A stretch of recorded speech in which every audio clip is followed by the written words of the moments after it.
at all for that. And I hope... I host a podcast that I think requires some socialization. So these are things that the teachers would have suppressed. Yeah.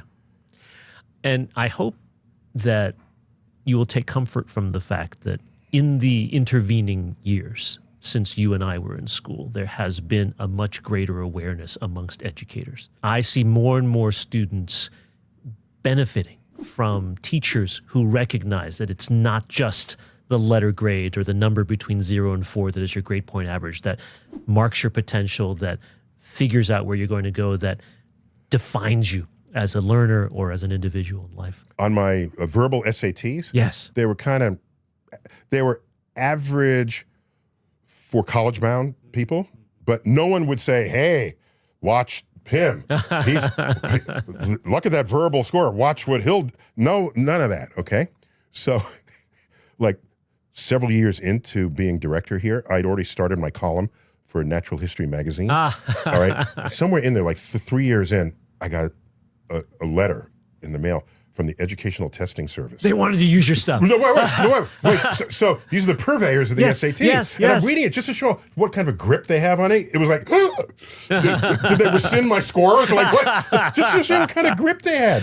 Then I said, no, they must know something because it addressed it Dr. Neil deGrasse Tyson. Okay. So I opened it up and said, Dear Dr. Tyson, we recently read one of your essays in Natural... Damn, it seems like they were under a lot of pressure to succeed because they were people of color.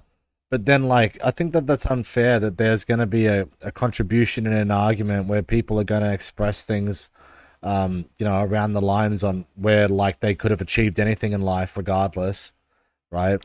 And, you know, that sucks for the 99%. We're impressed, and we want to use it in the verbal part of the SATs. And it was like, you... You're welcome.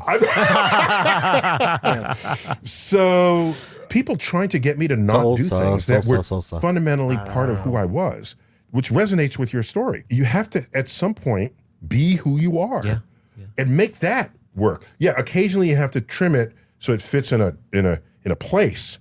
But if on fitting in the place, people see that you're bigger than that trim profile, then they might value everything you can be for filling out that volume. For people who are listening to this conversation between us, trying to glean what advice we might give to them as they pursue their careers or their interests, might it be something along the lines of be who you are, use your friends and your knowledge to know